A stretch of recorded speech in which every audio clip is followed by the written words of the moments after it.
Hello बच्चों, welcome to the 8th class of your geography subject and we are discussing the first chapter, that is resources of your NCERT book and the book name is Resources and Development.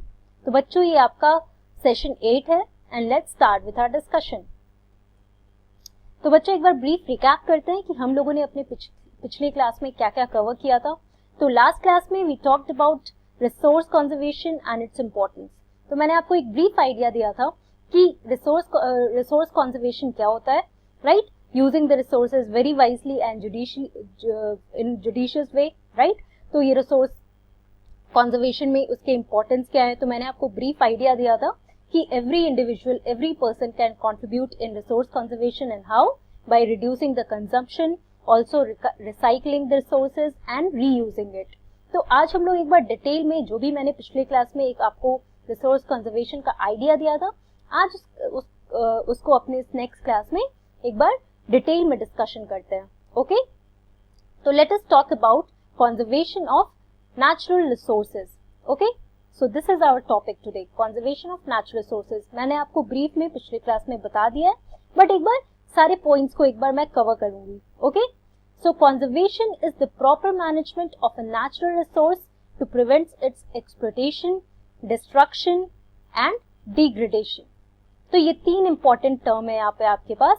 Exploitation है, destruction है और degradation है. Conservation क्या होता है बच्चों, कि कोई भी रिसोर्स का, कोई भी नेचुरल रिसोर्स का प्रॉपर मैनेजमेंट. क्यों प्रॉपर मैनेजमेंट करना है हमें? क्योंकि we have to prevent its exploitation या उसका डिस्ट्रक्शन या फिर उसका degradation. Exploitation in terms of कि we human beings we tend to consume a lot, we tend to overuse our natural resources, जैसे plants हो, trees हो, air हो, जो भी आप vehicles यूज कर रहे हो उससे जो भी fumes, जो cars या फिर scooters, इन सब चीजों से जो harmful gases निकलते हैं वो air में जाता है, air pollution होता है. या फिर आप देख लो इन सारी चीजों से, ये तो आप अगर natural resources की बात करो तो कैसे हम अपने nature को pollute करते हैं. एक्सप्लॉयटेशन कैसे करते हैं कि वाटर अगर है तो उस वाटर को यूजलेसली आप अगर टैप वाटर को चला दो, या फिर कहीं आपके घर में लीक हो रहा है पानी, तो वो पानी जो लीक हो रहा है वो भी तो वाटर का एक वेस्टेज हुआ, राइट. तो इस तरीके से हमारा जो जुडिशियस यूज होना चाहिए वाटर का, उस तरीके से हम उसको यूज नहीं करते. एक छोटा सा एग्जाम्पल, राइट. तो उसको प्रिवेंट करना, वो एक्सप्लॉयटेशन को प्रिवेंट करना, डिस्ट्रक्ट करने से प्रिवेंट करना, ट्रीज का जैसे डिफॉरेस्टेशन होता है, राइट, सॉइल जो हमारा इससे सॉइल इरोजन भी होता है. तो बहुत सारे इम्पैक्ट आप देखते हो एनवायरनमेंट में इन सब चीजों से होता है. उसके अलावा डिग्रेडेशन की जो भी क्वालिटी है अपनी नेचुरल रिसोर्सेज की, उसका डिग्रेडेशन हो जाता है. तो इन सब चीजों से बचने के लिए we have to conserve our natural resources, right. So there is an urgent need to conserve nature for following reasons. Now let us have a look to some of these important reasons. The first reason here is to maintain ecological balance for supporting life. तो बच्चों अगर हम लोग life की बात कर रहे हैं तो आपके दिमाग में सबसे पहले क्या आता है? What is the most important thing that supports life on this planet Earth?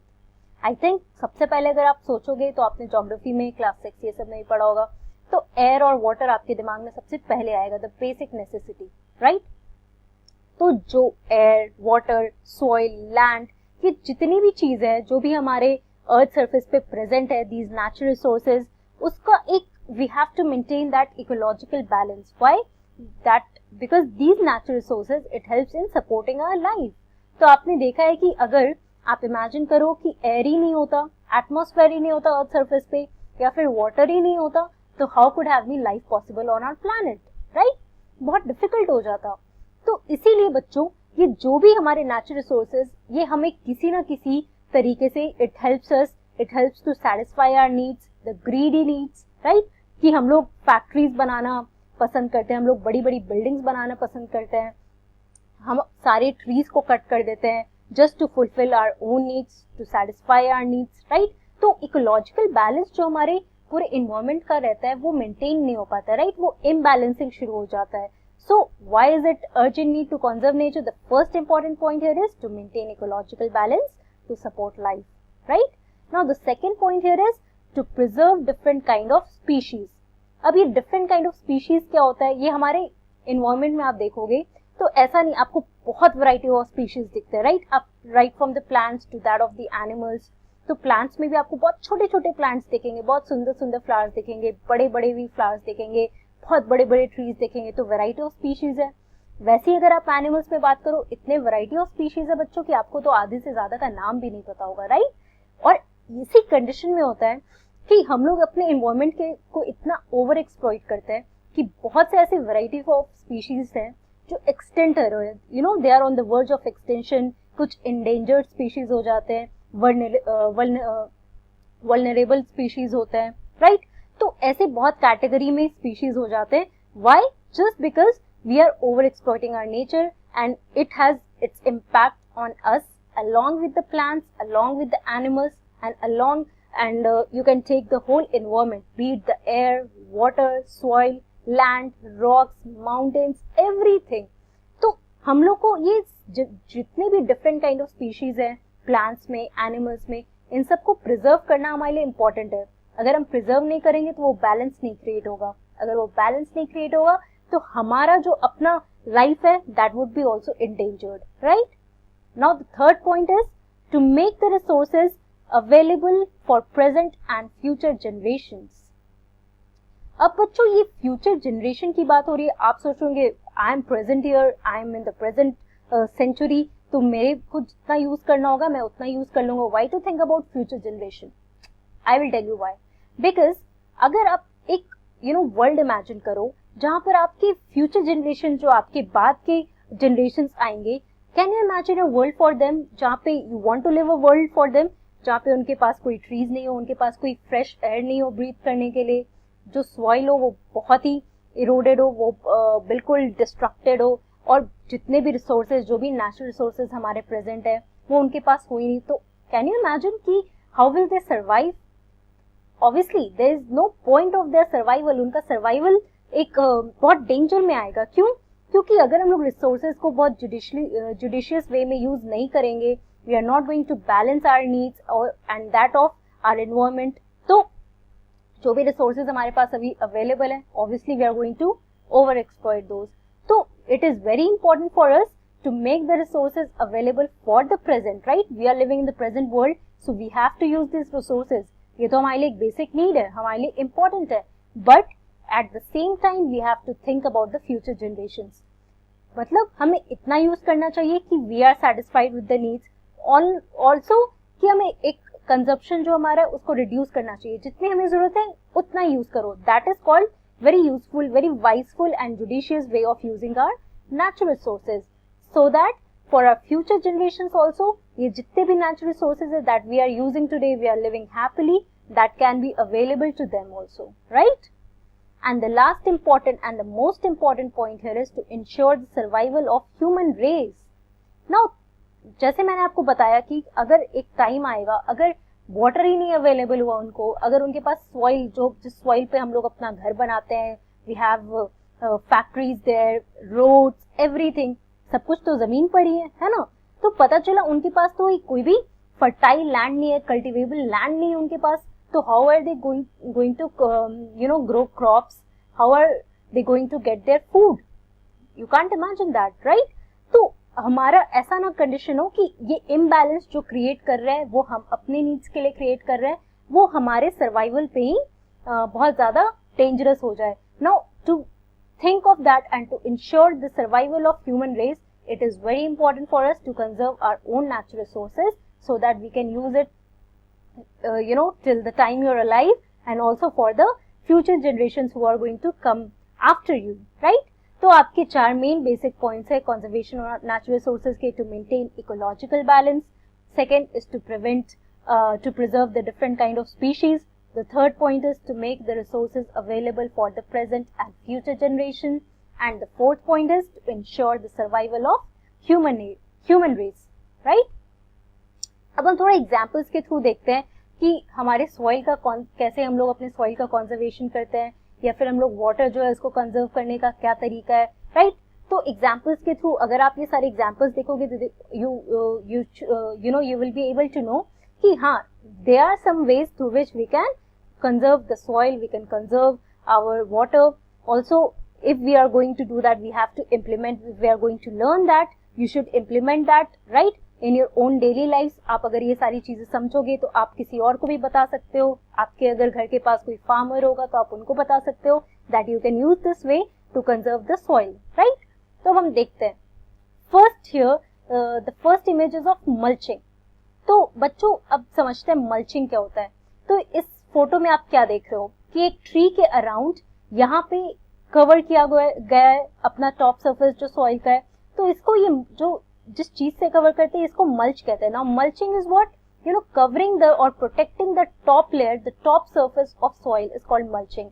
Now this mulching it can be done with the help of organic substances और इनऑर्गेनिक सब्सटेंसेस. ऑर्गेनिक सब्सटेंसेस में बर्च, यू नो, बर्च वो bark of trees जो होते हैं, छोटे छोटे twigs जो होते हैं या लीव्स जो होते हैं, ये सारे स्ट्रॉज, ये छोटी छोटी चीजें इससे कवर किया जाता है. इनऑर्गेनिक में आप स्टोन्स, पेबल्स, रॉक्स, वो छोटे छोटे जो गिट्टी होती है, इन सब चीजों को यूज करके ये जो टॉप लेयर है कवर किया जाता है ताकि सॉइल इरोजन भी ना हो, राइट. तो इस तरीके से अपना एक फर्म रूट, ये जो ट्री है वो अपना फर्मनेस भी मेंटेन कर सके. Okay, the second example here is of strip farming. अब स्ट्रिप फार्मिंग देखते हैं क्या होता है. लैंड में जो ये एरिया आप देख रहे हो इसको स्ट्रिप में, it is divided into strip और ऑल्टरनेटिव बेसिस पे क्रॉप्स को ग्रो किया जाता है. तो एक जो बहुत डेंसर रूट का क्रॉप होता है जिसमें बहुत वाटर रिक्वायर्ड है, फिर लेसर रूट का होता है, फिर डेंसर. तो ऐसे ऑल्टरनेटिव वे में स्ट्रिप फार्मिंग में क्रॉप्स ग्रो किए जाते हैं. That maintains the fertility of soil and also it checks the erosion of soil. The third one here is crop rotation. अब क्रॉप रोटेशन में क्या होता है बच्चों कि सक्सेशन में क्रॉप्स को ग्रो किया जाता है कि एक पर्टिकुलर पीरियड ऑफ टाइम के लिए एक एक different kind of crop grow होता है. उसके बाद उसके सक्सेशन में फिर दूसरा क्रॉप होता है. Crop rotation is one of the important points and one of the important practice that is also practised in India. बहुत जगह पे फार्मर्स यूज करते हैं. क्यों? क्योंकि ये अपने सॉइल फर्टिलिटी को चेक करता है और ऑल्सो इरोजन से सॉइल को बचाता है. And the fourth one here is dry farming. Dry farming में क्या होता है, मेडिटेरियन रीजन या फिर वैसा रीजन जहाँ पे बहुत कम मॉइस्चर अवेलेबल हो उस क्लाइमेटिक कंडीशन की वजह से सॉइल में, तो विदाउट एनी इरिगेशन फैसिलिटीज जैसे फर्टिलाइजर्स होता है या फिर आप मशीन्स देख लो, उन सब के बिना एक ड्राई लैंड में ये फार्मिंग की जाती है. ओके, तो आपने देखा यहाँ पे 4 इमेजेस आपने देखा. मल्चिंग का देखा है, स्ट्रिप फार्मिंग देखा, क्रॉप रोटेशन देखा है, ड्राई फार्मिंग देखा है. तो आपने देखा कि ये सारे जो वेज है इससे हम लोग सॉइल कंजर्वेशन कर सकते हैं, राइट. तो आप समझ गए होंगे कि कुछ तरीका तो है जिससे हम अपने सॉइल को बचा सकते हैं फ्रॉम डिग्रेडेशन और डिप्लीशन. तो एक तरीका हो गया हमारे नेचुरल रिसोर्स को कंजर्व करने का, that is we have seen through the example of soil. अब दूसरा जो है बच्चों, ये हम लोग वाटर कंजर्वेशन के लिए देखते हैं. इसके बारे में आपको शायद पता भी होगा. रेन वाटर हार्वेस्टिंग जो होता है, तो ये उस एरिया में प्रैक्टिस होता है जहाँ पे एक समर रीजन में बहुत कम पानी आए तो पानी को ये लोग सेव करते हैं, इसको कलेक्ट करके एक दूसरी जगह पे रखते हैं. जब बारिश होती है तो एक टैंक टाइप एक स्ट्रक्चर बनाया रहता है घर के पास और वहां पे सारा पानी नीचे ग्राउंड पे कवर होता है, राइट. तो ये पूरा स्ट्रक्चर है आपका रेन वाटर हार्वेस्टिंग का. इस तरीके से देखो, टैंक में पानी बचा कर रखते हैं, ओके, या फिर कहीं पे कलेक्ट करके रखते हैं. तो ये राजस्थान और ऐसे एरिड रीजन्स जो होते हैं वहां पे बेसिकली होता है जहाँ पे रेनफॉल की बहुत कमी है. तो rain water harvesting is one another way जहाँ पे इंश्योर कर सकते हो that water is there available for you when there is shortage और स्कार्सिटी ऑफ वाटर. तो आपने अब देख लिया एक सॉइल कंजर्वेशन के लिए 2-3 इमेजेस, 4 इमेजेस देखे और 4 तरीके आपने देखे. आपने वाटर कंजर्वेशन के लिए रेन वाटर हार्वेस्टिंग को देखा, ओके. तो अब आप समझ गए हो कि कंजर्व करने के लिए ये सारी चीजें इंपॉर्टेंट है और बहुत एयर पोल्यूशन ये सबको भी चेक में कर सकते हैं. तो ऐसे बहुत से तरीके हैं. Now you have to learn 3 things.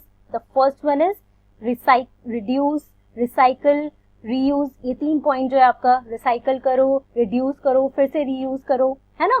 तो ऐसे आप अपने एनवायरमेंट में एक प्रॉपर बैलेंस क्रिएट कर सकते हो बच्चों, ओके. सो आज की क्लास में इतना ही. In short we learned about conservation and its need in detail. पहले वाली क्लास में मैंने आपको ब्रीफ आइडिया दिया था. Also we saw different ways to conserve soil and water in this session. तो आपने देखा इमेजेस के through. I hope it has been clear to you. So that's all for today. Next class में हम लोग sustainable development की बात करेंगे. Till then, take care and thank you very much.